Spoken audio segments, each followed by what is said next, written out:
This is the No BS Coaching Advice Podcast, episode 129. I'm your host, Jeff Altman, the Big Game Hunter, and welcome.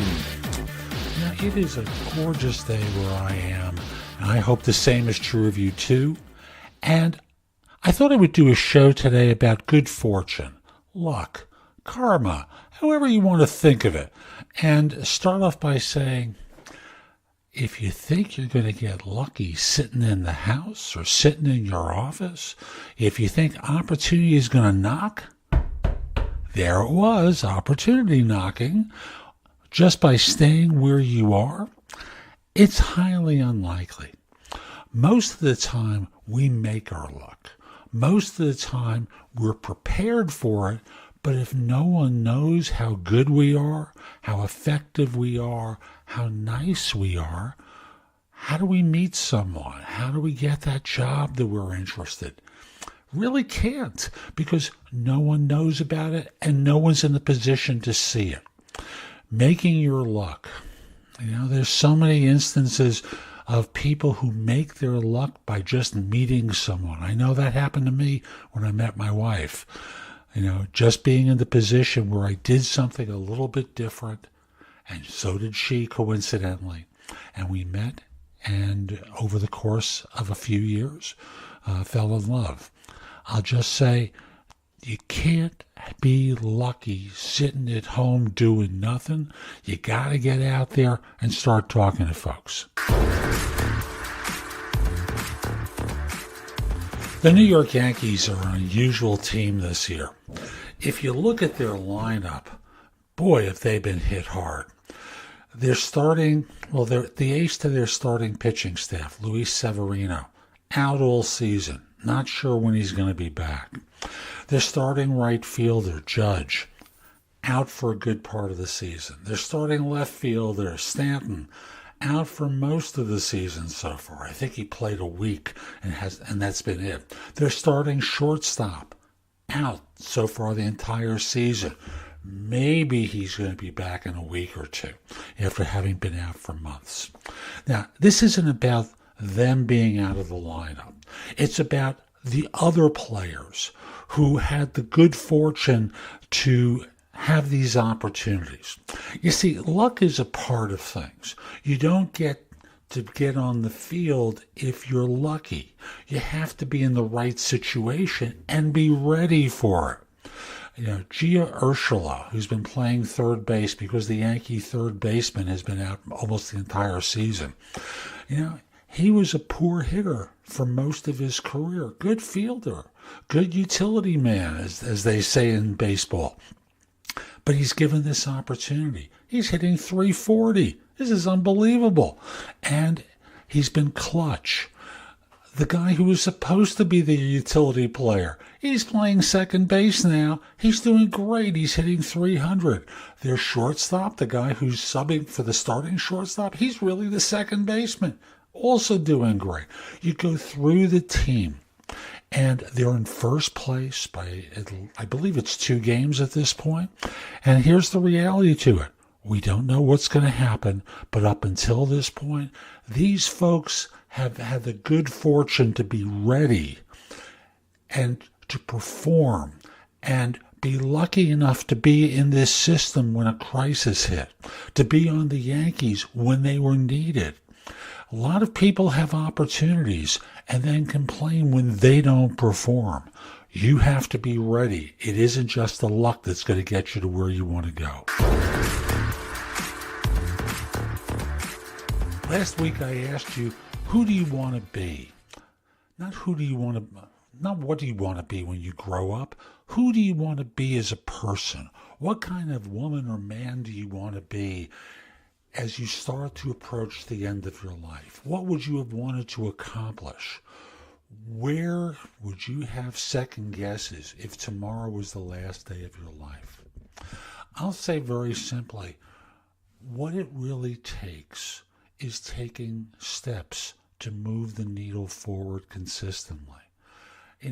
People don't become great in one fell swoop. It's a lifetime of effort and achievement that gets them there. Focusing on where you want to get to. I'm going to repeat that one. focusing on where you want to get to and learning how to get there, because you may not have all the answers. You can talk to people, you can take classes, you can talk to more people, you can put yourself into situations and opportunities where your life can be changed. I was listening to a podcast interview with former Secretary of State Dr. Condoleezza Rice, who spoke about her opportunity, her first step. And it came off of, I can't call it a failure, but a realization. She wanted to be a pianist originally and went to a school where she discovered all these prodigies existed. People who could sight read and play great music that she took a year to learn. And thus she had the realization that maybe she was not as talented as she thought. She fell in love with foreign policy. I'll spare you that story.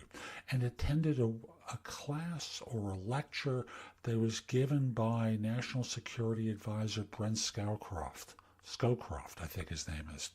And Scowcroft was asked a question by her that in retrospect she realizes she probably shouldn't have been asking, but he came over to her afterwards and invited her to participate with a study group, the Aspen group, I believe it was called. And that question, that moment of impertinence helped change her life.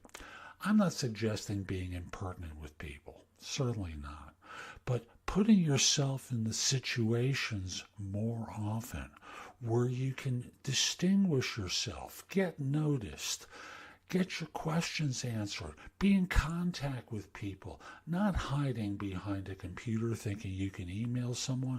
Sometimes you just got to get out of the house or get away from your desk and talk to others. Oh, I can't get away from my desk. I have important work to do. Is it really that important? Is most of it really the same repetitive things you do most of the time? Probably.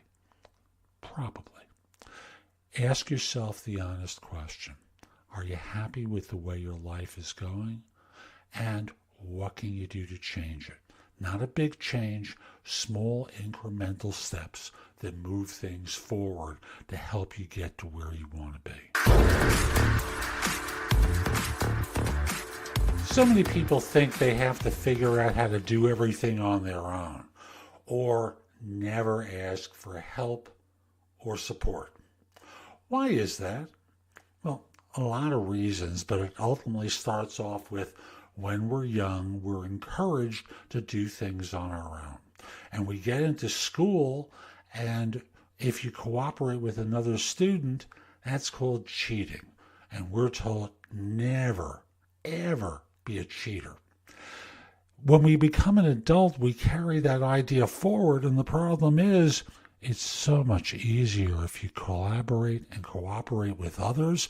You're much more effective and you get more things done faster. As you're thinking about making your luck and creating yourself in opportunities and in ways that right now are just a dream for you, look for support. Look for help.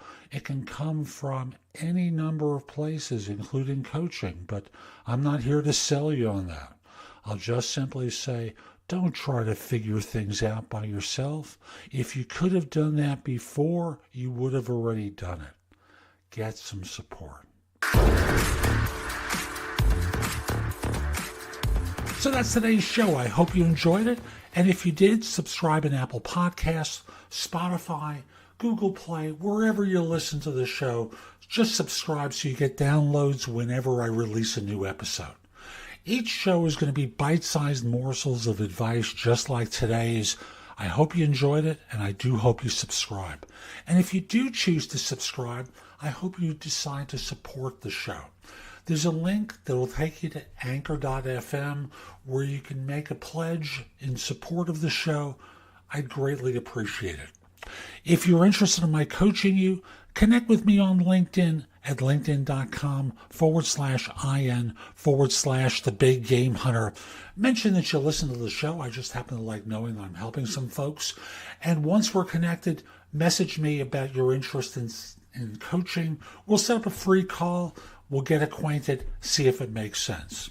I'll be back soon with more. And in the meantime, I hope you have a great day. Take care. Time for